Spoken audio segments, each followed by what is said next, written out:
Muy buenos días tengan todos ustedes. El Museo Regional de Chiapas del Instituto Nacional de Antropología e Historia les da la más cordial bienvenida esta mañana en el marco también de la agenda que el museo ha preparado por el 8M, ¿no? En la que tenemos una serie de conferencias de la agenda feminista. Tenemos la participación de la arqueóloga Julia Leticia Moscoso Rincón, quien nos trae una conferencia que se llama Mujeres en Bonampak. Antes de iniciar la conferencia haré una breve lectura de la semblanza curricular de la arqueóloga. Julia Leticia Moscoso Rincón, originaria de Tuxtla Gutiérrez, Chiapas, es candidata a doctora en Ciencias Históricas por la UNICACH, maestra en Historia en el programa UNACH-UNICACH, licenciada en Historia y Arqueología por la UNICACH y en Derecho por el IECH, maestría en Educación Superior por el IECH, participación en proyectos arqueológicos como Bonampak, Bolonquín, Chiapa de Corzo y Chicoacén II. Curaduría en exposiciones temporales del Museo Regional de Chiapas, en Nabolom, en la elaboración del conjunto del guión museográfico y curaduría de la Sala de Exposiciones Permanentes de Arqueología, Sala de las Sociedades Prehispánicas de Chiapas, de nuestro museo. Además, ha elaborado fotos de difusión y publicaciones de artículos científicos, capítulos de libros y de difusión en medios nacionales e internacionales. Sin más, vamos a dar un fuerte aplauso y agradecemos la presencia de la arqueóloga.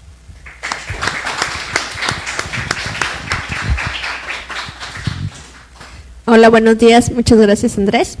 Y bueno, pues como ya comentó Andrés, esta plática se titula Las mujeres en Bonampak. Así yo lo tengo. Bueno, Landa señalaba en los primeros años de la conquista y lo que es la conquista evangélica, lo que él observó con relación a las mujeres mayas. Él decía que traían los cabellos largos y que los dividían en dos partes y que se los trenzaban. Y de esta manera podían realizar dos tipos de peinados diferentes.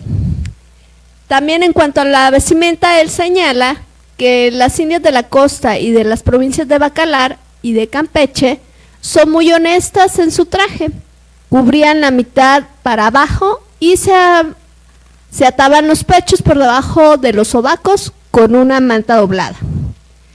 Las demás traían como vestidura un saco largo y ancho, abierto por ambas partes y metidas en él hasta los cuadriles, donde se los apretaban con el mismo anchor, y no tenían más vestidura que la manta con la que dormían, que cuando iban de camino usaban para llevar cubierta, doblada o enrollada.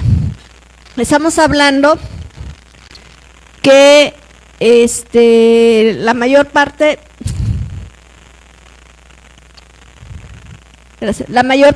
de las ciudades mayas están en la selva o en la costa y son lugares donde la temperatura es muy alta.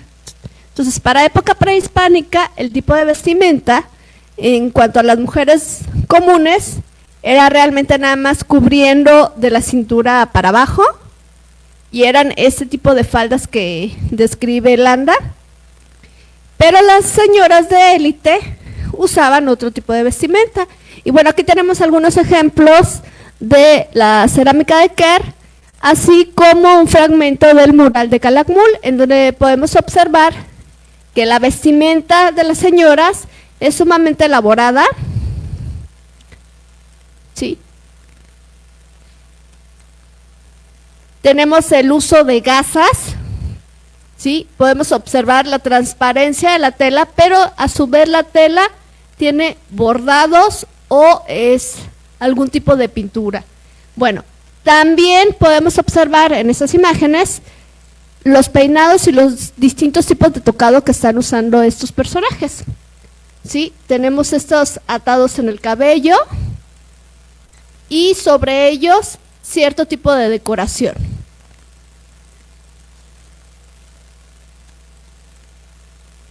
¿Sí? Bueno, en esta señora casi no se nota.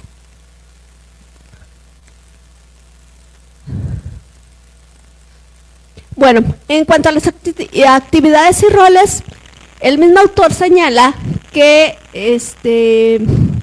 ellas estaban encargadas del trabajo de la casa, ¿sí?, así como la educación de los hijos, cumplían con obligaciones tributarias, es decir, pagaban impuestos, y también se dedicaban a labores del campo, como la siembra, el labrado y la cosecha, crianza de animales como aves de corral, pájaros para la plumería y animales domésticos.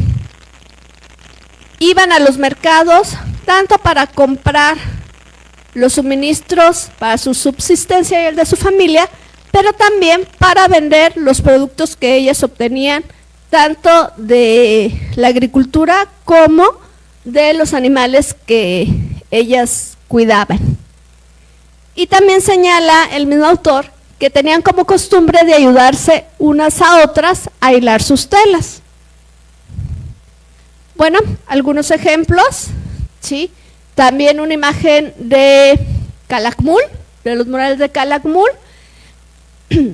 Se ha comentado que en estos murales lo que se retrata es una actividad de comercio en algún mercado, pero también hay otros autores que señalan que estas actividades más bien es la preparación para un evento importante en esa ciudad.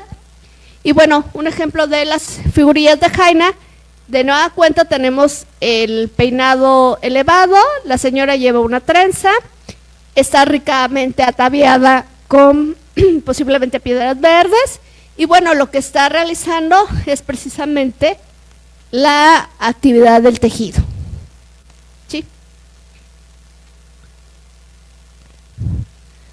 En cuanto a la fecundidad y crianza, Landa continúa diciendo que son muy fecundas y tempranas en parir y grandes criadoras. La bebida de las mañanas que beben caliente cría mucha leche, y el continuo moler del maíz y no traer los pechos apretados les hace tenerlos muy grandes, de donde les viene mucha leche. Supongo que esta bebida posiblemente era un tipo de atole de maíz, que hasta hoy en día las abuelitas lo siguen recomendando cuando las señoras están amamantando, que ayuda a generar la leche suficiente para el bebé. Bueno, no, mejor no hago mi comentario. En cuanto a la mujer prehispánica, Benavides señala que a partir de los avances en el desciframiento de la escritura jeroglífica maya, nos ha permitido acercarnos a las mujeres prehispánicas. El estudio detallado de imágenes y textos contenidos en diversos monumentos escultóricos, como estelas, dinteles, altares y tableros, han producido una nueva información. Bueno, aquí les muestro un ejemplo del dintel 23 de Yaxchilán, en donde se menciona a la madre de Itzamabalán, la señora Pacal, y a su esposa, la señora Ishkabak al-Shok.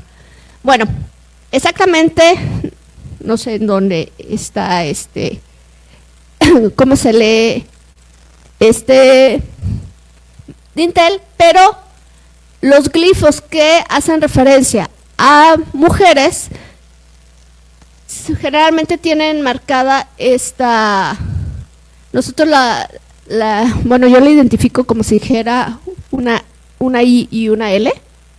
Entonces generalmente está marcada la carita con esto.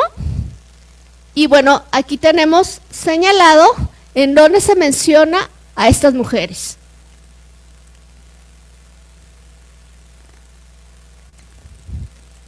Ay, perdón.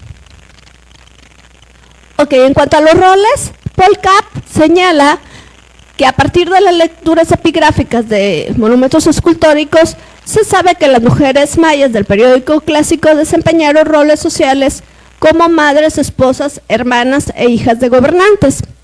Fueron retratadas con vestimentas y objetos suntuosos como grandes y elaborados tocados, portando pectorales y orejeras, brazaletes y tobilleras de cuentas en piedra verde. Bueno, aquí tenemos un ejemplo nuevamente de Yaxchilán. Si vemos la indumentaria, esa es la señora, ¿sí? Trae o porta un huipil sumamente elaborado, ¿sí? ella está ataviada con un penacho y un tocado, del cual también tiene cuentas verdes que cuelgan. Tenemos una pechera y el collar, porta orejeras, ¿sí? Al igual que el personaje masculino, ¿sí? Aquí está retratado Itzambalam III en un ritual de danza, sosteniendo un cetro cahuil con su esposa, la señora Ish-Uhulcha Lem, que abraza un bulto contra su pecho. Este es el dintel 32 del edificio 13 en Yaxchilán. Y la lectura es de Sánchez y Krempel, que la podemos checar en Mesoweb. En los eventos rituales fueron retratados llevando a cabo ceremonias de autosacrificio, invocando a ancestros divinos y deidades. La imagen también que observamos es de Yaxchilán. De nueva cuenta, la señora está ricamente ataviada y es la señora Ixhuactún, señora Ik de Motul de San José, esposa de Yaxchumbalam IV, que invocó a Yaxchit Naacan. Esta se encuentra en el dintel 15 de Yaxchilán, en el edificio 21, y también la lectura es de Sánchez y Krempel. Bueno, en el dintel 24, de nueva cuenta, otra señora ricamente ataviada, ¿sí?, acompañada de un personaje masculino.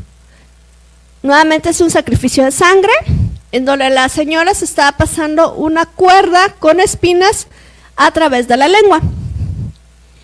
Esta señora es la señora Ishkabalshok, esposa de Itzambalam III, quien realiza un sacrificio de sangre pasando una cuerda con espinas a través de su lengua, mientras que su esposo sostiene una lanza flamígera.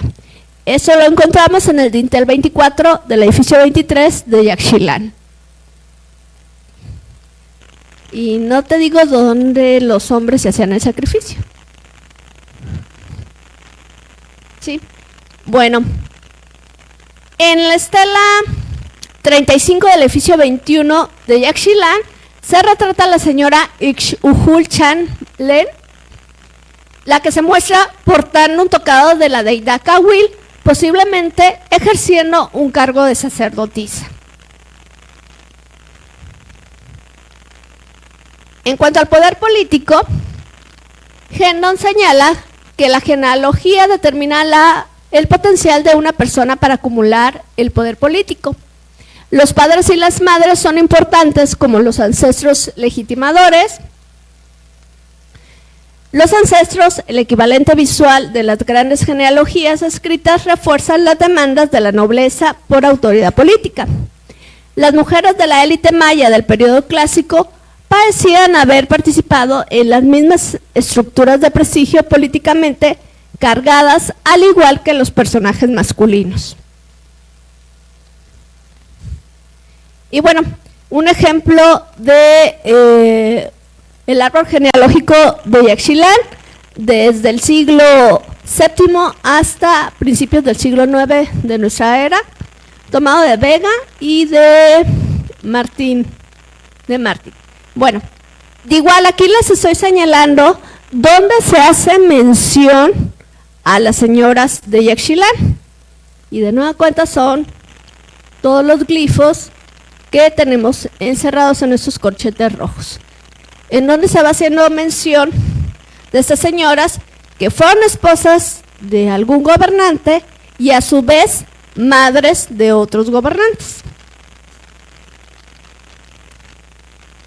Otro ejemplo, tenemos a Pacal y la señora Sacuc de Palenque en el tablero oval de la casa del palacio, entregándole un tocado corona a Pacal.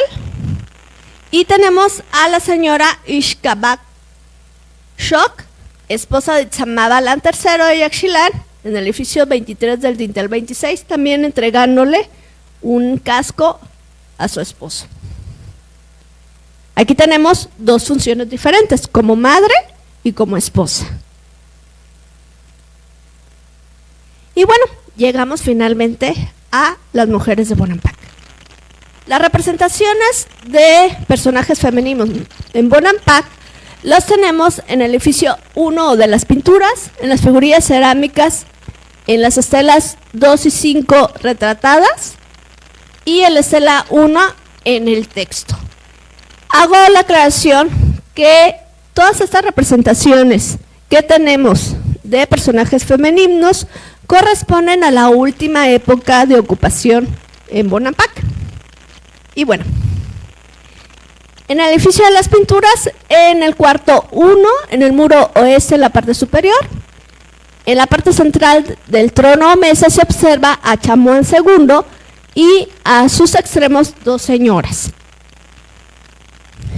Este es Chamuán, el último gobernante de Bonampak, y estas dos señoras, y debajo del trono encontramos otra persona, ¿sí? 3 personajes femeninos. Las primeras 2 señoras que están sentadas junto con Chamuán, una es su esposa y la otra es su madre. Su esposa, Ixchactol, sentada a espaldas de Chamuán II, ella. Y su madre, Ixpatá, sentada frente a él, ella.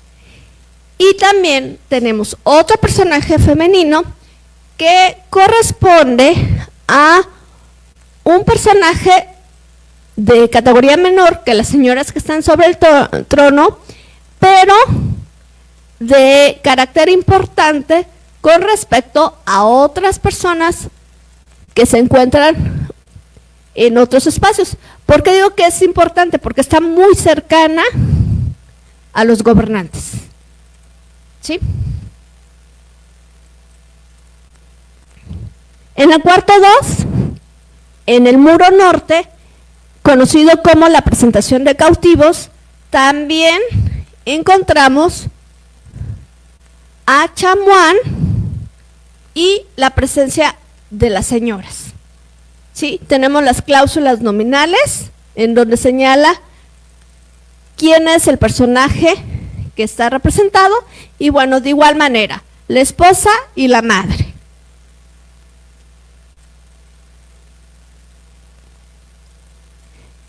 En el cuarto 3, en el muro este, parte superior, también se encuentran las señoras de la corte, de nueva cuenta la madre y la esposa, posiblemente una de las hijas, y señoras que pertenecen a la corte, realizando sacrificio de sangramiento de la lengua, pasándose una cuerda con espinas a través de la misma, y se observa una niña pequeña y otra señora cargando un niño. Entonces están las señoras en la mesa, atrás de ellas se observa una niña pequeña y otra señora cargando un niño de pecho, que es el heredero de Chamuán.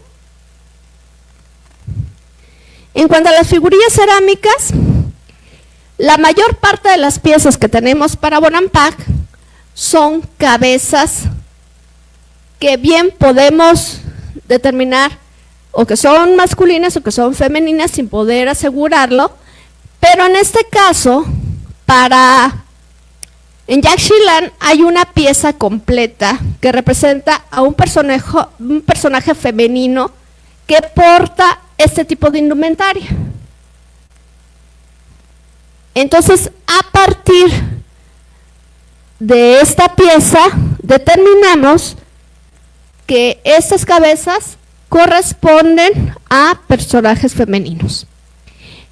Y en el caso de la pieza de la parte superior, que trae un peinado de trenza, tomando en cuenta lo dicho por Landa, de que las mujeres usaban este tipo de peinados, pues también determinamos que la agrupamos como un personaje femenino.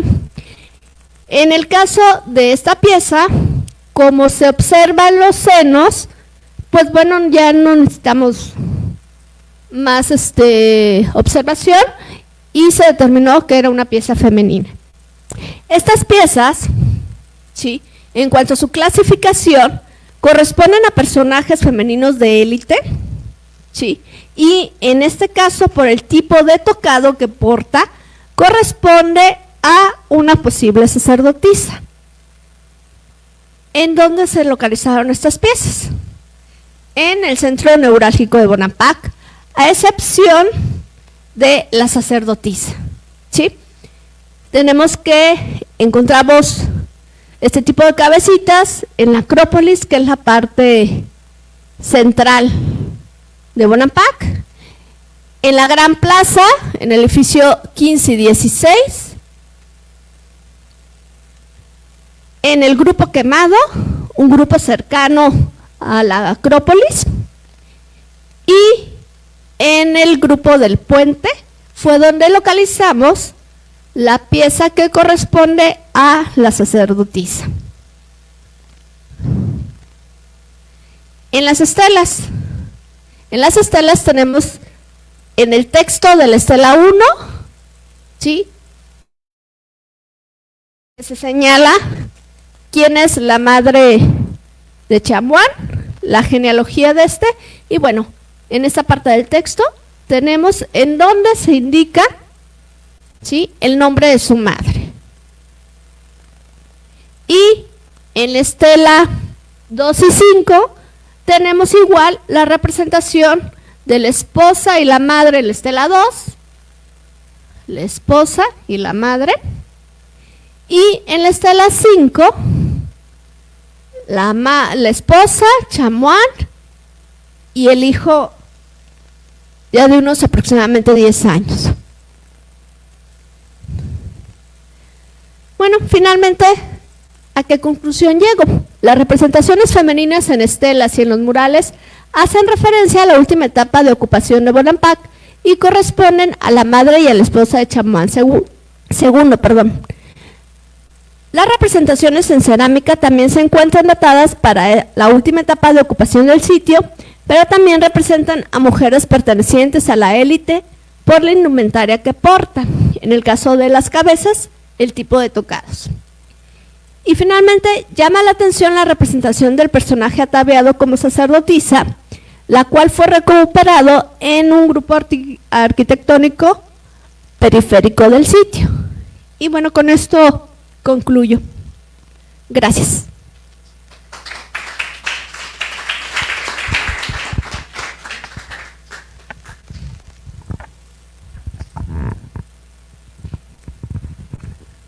Fíjate que más que preguntas es una observación. Siguiendo la definición que hace este caricaturista que creó a Mafalda, decía que la leche materna es el mejor alimento para los niños y además vienen en envases adorables.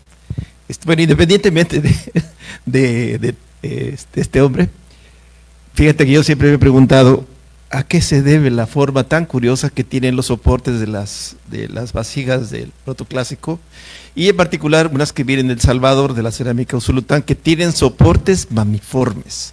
Y uno dice, bueno, ¿qué es? ¿Esas son vasijas para contener leche materna? Bueno, deben ser unas vasijas muy especiales además para que puedan llevar ese tipo de aditamentos en la base. Y entonces, siguiendo tus comentarios y los que hace Landa para las mujeres que están amamantando niños, es posible que estas vasijas sean en realidad para contener estas bebidas que están dedicadas a las mujeres embarazadas, para que después, o que ya acaban de tener a sus bebés y han dado a luz, y que estas bebidas son estas que propician, que favorecen la producción de leche y la mejor alimentación para los bebés, pero dirigidas a las madres. Entonces, ¿tú qué opinas? ¿Crees que sí? ¿Puede tratarse de eso? Pues posiblemente, porque, tienes razón, son esos soportes realmente evocan a un pecho de una mamá amamantando realmente. Sí, que están así como muy voluminosos. Y como tú mismo has comentado, en el caso de este cilindro portaincensarios de la Ceiba, sí, que no puedo pronunciar el nombre de la deidad azteca. Es el árbol nodriza Chichihuahuautli. Chichihuahuautli. Sí. Pues Yo tampoco puedo pronunciar. pues a partir de eso, o sea, la lactancia era un momento sumamente importante en época prehispánica y que hoy en día se está como recuperando, sí, aunque muchas mamás ya nada más se sacan la leche y le dan la mamila al bebé y no sé, los médicos, los pediatras señalan que lo importante es el contacto madre-hijo, pero bueno, no vamos a entrar en eso. Pero sí, para época prehispánica está este tipo de representaciones en donde la maternidad es sumamente importante para todos estos grupos. Sí. Muchas felicidades por la plática, salió muy bien. Gracias. Felicidades. Oye, una pregunta. ¿Podrías decir un poquito más sobre cómo definiste que es una sacerdotisa, esa figurilla del grupo del puente? Ok. Bueno, con el apoyo de Judith Gallegos, sí, le mandé la foto porque se me hacía rara la indumentaria, no cabía dentro de lo que es la clasificación que tengo, y al estar analizando en el caso de las figurillas masculinas que portan este tipo de tocados, yo los denominé como tipo turbante, y que vemos este tipo de representaciones precisamente en los murales de Bonampak, en el cuarto 1 del edificio de las pinturas, en donde hay una serie de personajes que portan pues unos tocados, algunos son cónicos, otros son más bien cilíndricos, altos, ¿sí? Y leyendo a distintos autores como Sender, que señalan cuál es la indumentaria que usan los sacerdotes. Entonces, repito, con el apoyo de Judith, llegamos a esta conclusión de que esta representación es de una sacerdotisa.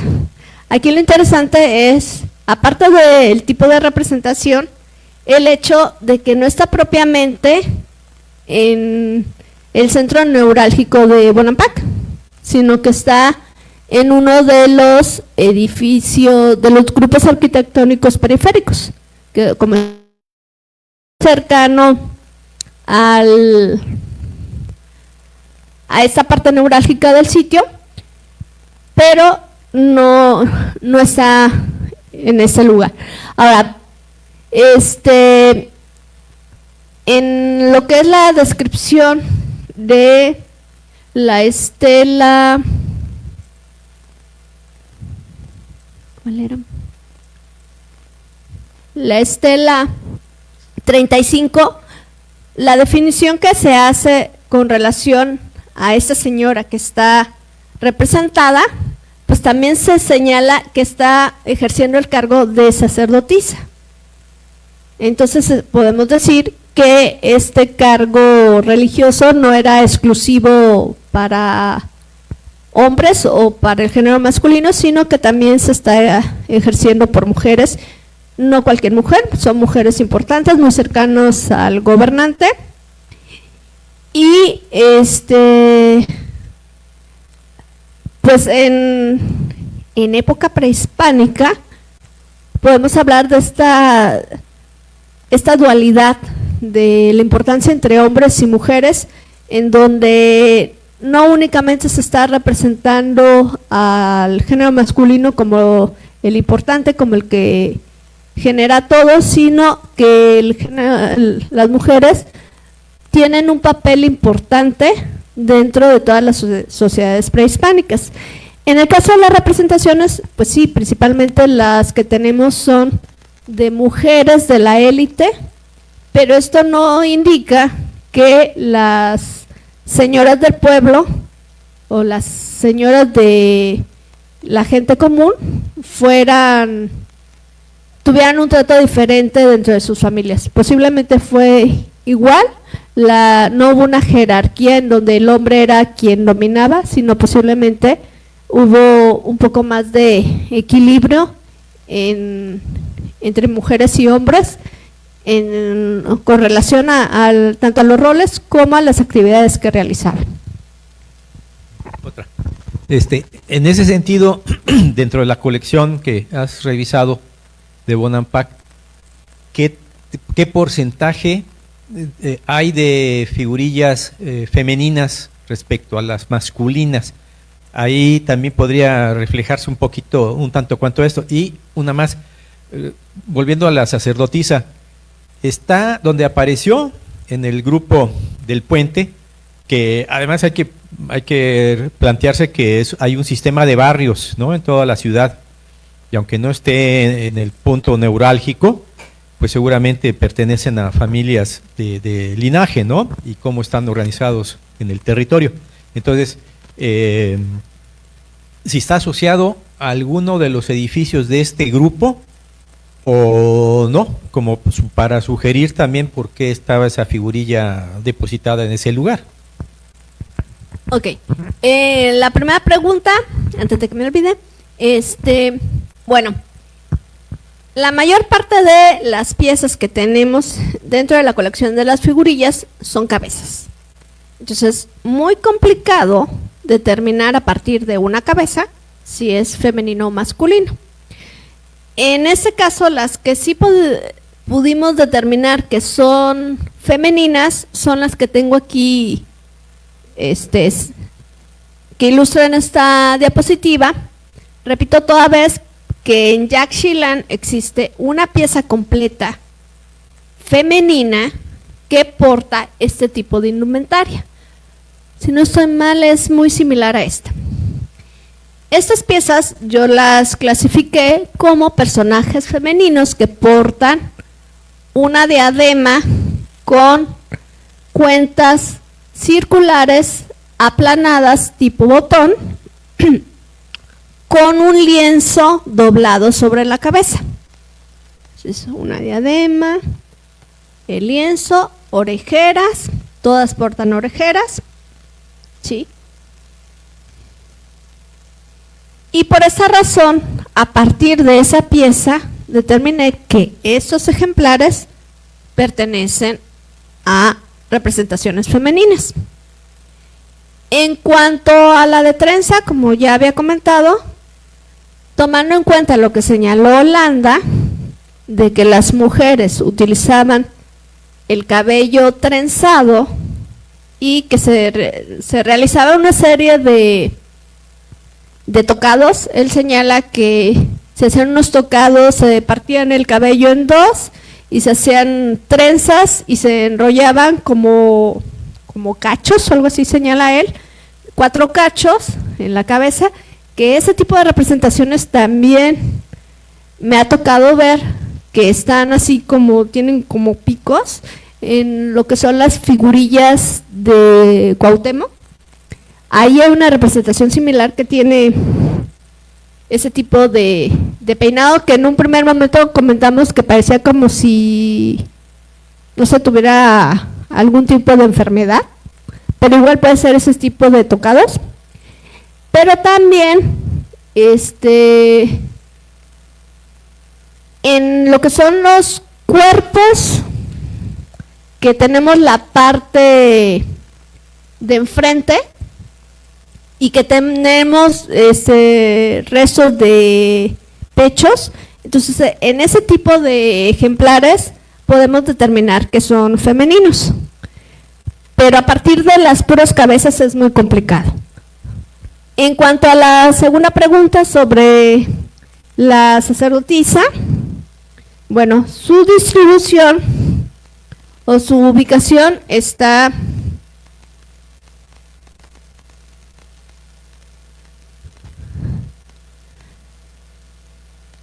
en, no me acuerdo bien qué edificio es el grupo del puente, ¿sí? En lo que sería, ¿qué es? Cercano al edificio 1, es en esta parte que está. Como tú dijiste, aunque el grupo del puente no corresponde o no se encuentra dentro del centro neurálgico, eso no indica que no sea un conjunto arquitectónico de élite, ¿sí? Al igual que el resto de los conjuntos arquitectónicos cercanos como el Frey y el Grupo Quemado, en donde por el nivel de masa constructiva, tú mismo determinaste que son grupos cercanos al grupo gobernante, en donde están viviendo estas familias. ¿Sí? Perdón, ¿alguien más? Entonces, en el mismo tenor, si hay información sobre, bueno, en este caso la sacerdotisa, que está más asociado al edificio 1, que es el principal del conjunto, ¿no? Y bueno, si deja uno volar la imaginación, pues podríamos pensar que este personaje pues tuvo una actuación importante en este espacio, en este grupo, y quizá en el barrio correspondiente a donde estaba el grupo del puente involucrado. Pero en Yaxchilán, donde también hay una buena colección de figurillas y hay algunas cosas publicadas ya, ahí hay capacidad para llegar también a este tipo de posibilidades. Claro, pues hay estelas dentro de la Acrópolis y que hablan de la importancia, son esposas de gobernantes, pero no tenemos otro ejemplo que hable de otro tipo de arquitectura más vernácula o de las élites secundarias y que nos hablen del papel de la mujer, porque en Bonampak pues la información jeroglífica es muy pequeña, son pocos monumentos y como ya dijiste pues pertenecen la mayor parte al final de la vida del sitio, hacia finales del siglo VIII y solamente hay 3 piedras que son un poco más viejas, pero todas dentro del clásico tardío. En ese espacio no tenemos información sobre la mujer, ¿no? Ni siquiera en figurillas, o pensando más tempranamente. Entonces queda ahí un gran hueco también por conocer. ¿Qué piensas? ¿Qué se podría avanzar en ese sentido? ¿O hay que ir por más? Bueno, lo genial sería ir por más, pero como no hay presupuesto, entonces no podemos ir por más.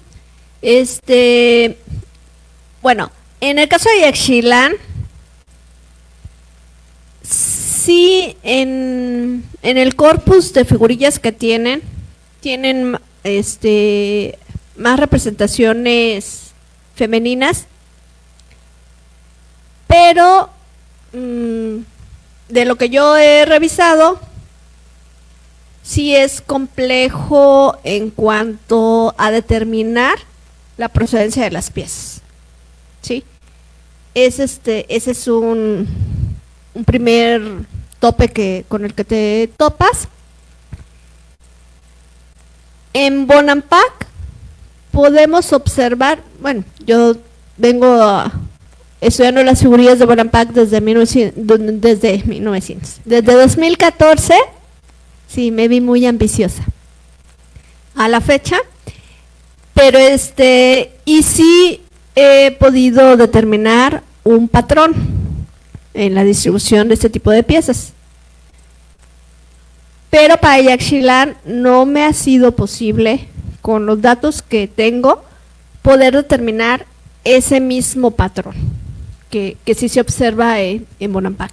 Lo que sí puedo señalar es de que las cabezas o estas piezas que tenemos para Bonampak, vuelvo con estas, pues es muy probable que sean representaciones de personajes con origen en Yaxchilán.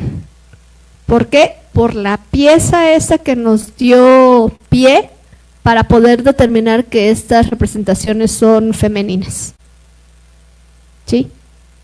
No lo puedo asegurar al 100%, pero sí es una inferencia. ¿Sí? Ahora, lo que tú dices es cierto, o sea, la mayor parte de representaciones que hay, tanto masculinas como femeninas, en la mayor parte de los sitios excavados y que se han analizado, pues corresponde a personajes de élite, tanto hombres como mujeres. En la mayor parte de los sitios mayas estudiados, no se ha hecho excavaciones en las áreas de común o las áreas del pueblo. Entonces, mientras no tengamos este tipo de trabajo, va a ser muy complicado poder determinar cuál es la función o cuál fue la posible función de la gente del pueblo, tanto hombres como mujeres, pero supongo que fue similar a lo que pasaba en las élites, ¿sí? No creo que en la gente del pueblo fuera totalmente diferente la división de los roles con respecto a las élites, ¿sí? Gracias, gracias. Pero aquí viendo el mural, vemos que en otras actividades está ausente la mujer, ¿no? En esta Sí. parte del mural es Sí. del cuarto 1 de Bonampak, ¿no? Se ve esa procesión, músicos, actores, etcétera, y son puros hombres. Y en otras partes también, de no ser la presencia directa señalada de la esposa, la madre o las hijas potencialmente de Chanmuán II, están ausentes dentro de la gran cantidad de rituales bailables que ahí se presentan, incluso la guerra. Entonces, eso da pauta para pensar en cierta restricción en cuanto a la función. Incluso Chanmuán I en la piedra labrada 1, que está ahí retratado como la diosa de la luna, ¿no? Con sí. su vestido de lienzo de cordeles. Es importante las diosas, incluso se visten como ellos algunos gobernantes, pero entonces ¿qué sucede? ¿Qué reflexión habría que tomar o cómo entender este proceso? ¿Por dónde, qué teorías aplicar para avanzar más en la comprensión de la presencia femenina? Estamos hablando de las élites, obviamente, ¿no? Pero al menos entender qué otros papeles podrían ejercer en la vida cotidiana. Y ya con eso, gracias. Okay. Felicidades. Gracias. Bueno, pues volviendo, sí, aquí tengo el micrófono. Bueno, volviendo a lo que comentas, pues sí es complicado, se necesita trabajo de campo para poder obtener más información y poder determinar las funciones y roles en los cuales está presente la mujer. Si bien es cierto que para el caso de Bonampak, las mujeres están representadas acompañando principalmente al gobernante, que en ese caso es Chanmuán II, y en lo que eso es el ritual de sagramiento de la lengua. En otros lugares tenemos ejemplos de tanto en el área maya como en otras áreas del país. Tenemos representaciones en cerámica de mujeres guerreras, tenemos representaciones igual en cerámica de mujeres como jugadores de juego de pelota, ¿sí? Entonces, pues la función y los roles es amplio en otras partes o en otras áreas fuera del mundo maya, ¿sí? Tal vez en el mundo maya sea un poquito más centralizado los roles relacionados, o se están señalando más bien lo que son roles religiosos, roles políticos, ¿sí? Pero eso no indica que no pudieran estar en otras actividades, simplemente no están retratadas o hasta el momento no hemos encontrado ese tipo de representaciones, ¿sí?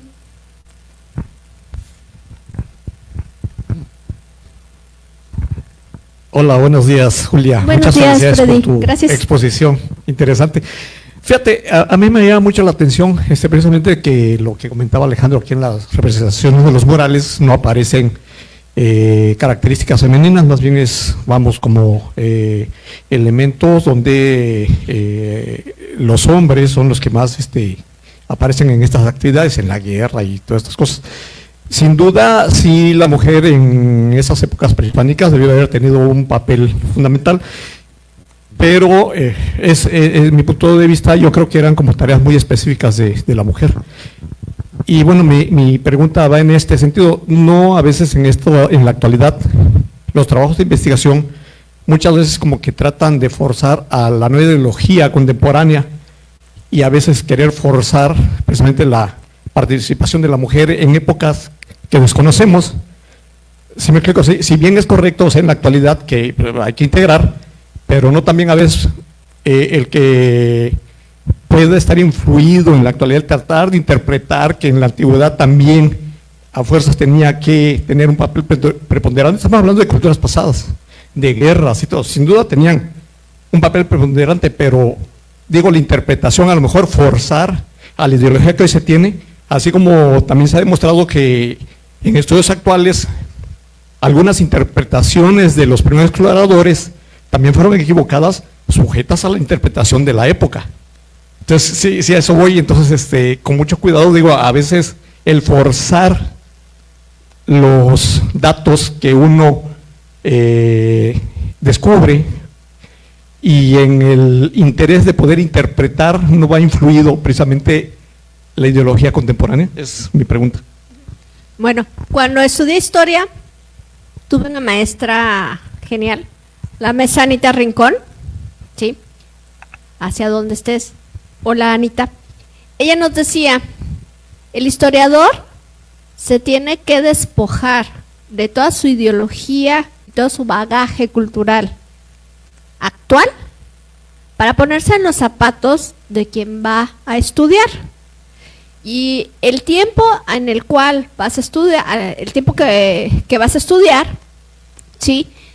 No únicamente vas a fijarte en el actor principal o en el hecho, sino que también tienes que analizar qué está sucediendo en ese momento que tú estás estudiando, ese personaje, cuáles son su forma, no tanto su forma de pensar, sino, por eso está más complicado de determinar, pero sí los hechos o los movimientos culturales que están, a los cuales está sujeto, ¿sí? Las personas o los grupos que están cercanos a él, qué es lo que está pasando, ¿sí? Y de esa manera poder llegar a una interpretación, porque al final de cuentas son interpretaciones. En la historia no existe una verdad total o una verdad exacta, sino son interpretaciones que el investigador hace a partir de los datos obtenidos. En el caso de las representaciones de mujeres, y me voy nada más al área maya y en particular a estos dos sitios que marqué, Yaxchilán y Bonampak, o sea, considero que no se está forzando nada en cuestión de ideología de género. En mi caso en particular, yo no me enfundo en lo que es la arqueología de género, pero sí podemos decir, pues, están las representaciones, ¿sí? Estamos hablando que en los murales, ahí están las señoras, ¿sí?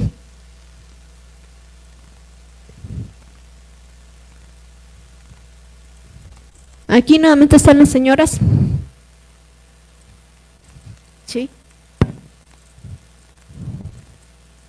Ay, es que no le entiendo esta cosa. En las estelas y en los dintelas está ahí la representación, está la señora con el gobernante. Está la señora y el gobernante, ¿sí? Con los avances que se han hecho en epigrafía, pues también eso nos va indicando la posibilidad de leer, ¿sí? Quiénes son los personajes que se encuentran representados y cuál es la función o la actividad que están realizando. Estoy de acuerdo con lo que tú comentas, de que muchas ocasiones, y sin mencionar ejemplos, se está forzando una interpretación con relación a que si en época prehispánica las mujeres gobernaban, no gobernaban, cuál era su función, eran igual que los varones o tenían una función más importante. Pues estoy de acuerdo en ese punto contigo, ¿sí? Pero en otros casos, pues sí tenemos ahí la evidencia. Sí, tenemos tanto las imágenes, que por sí mismas ya te dicen algo, como las lecturas epigráficas. ¿Sí?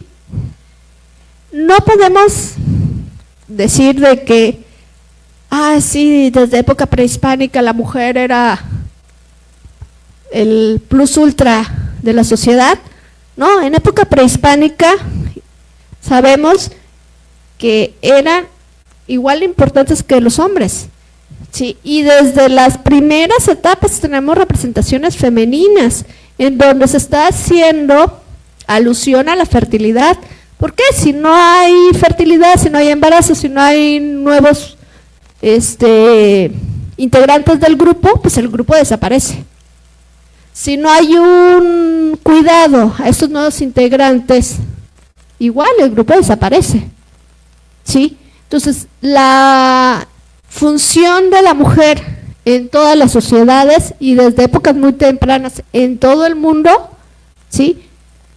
En particular relacionada con la fertilidad, y no solo la fertilidad humana, sino se relaciona a la fertilidad de la tierra, ¿sí?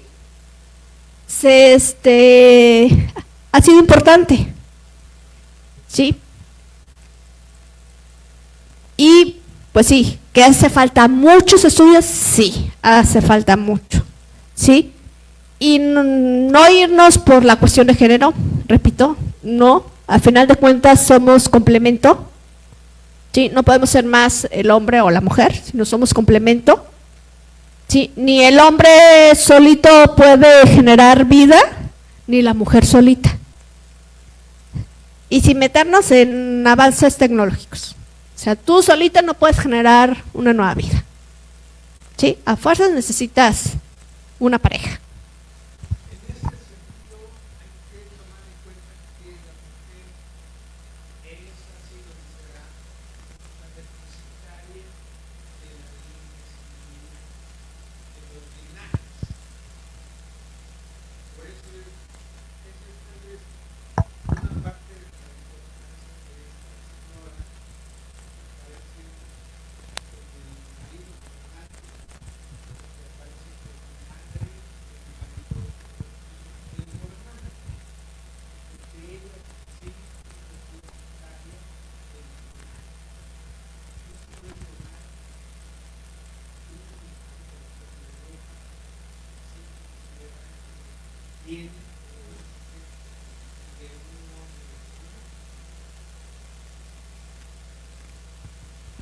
Ahí en ese ejemplo donde en Yaxchilán varios de los gobernantes ya tardíos tienen varias esposas, ¿no?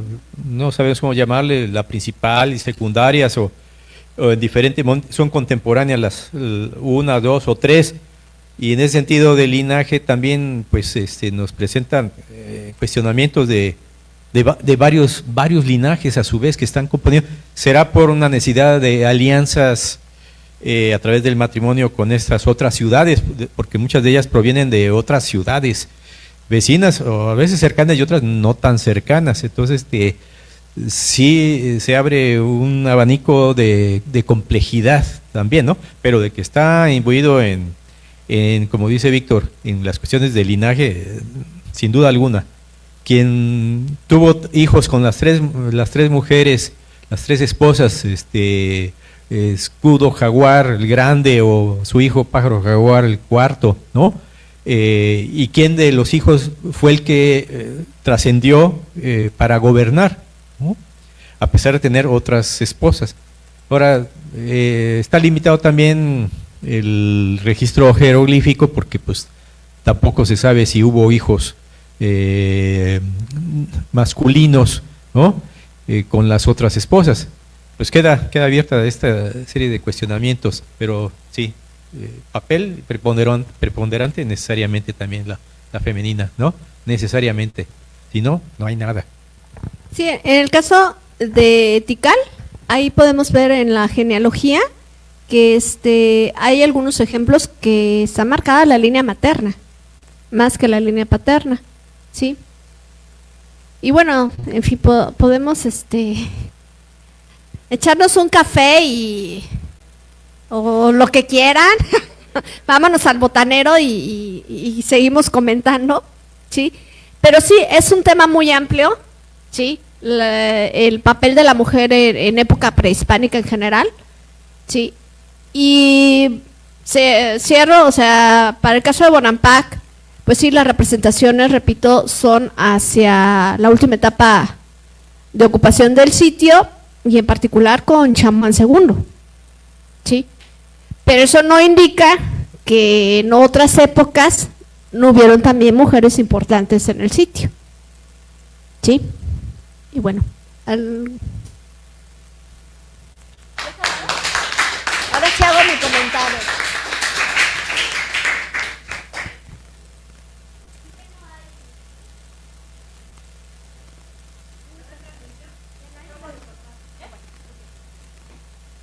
Si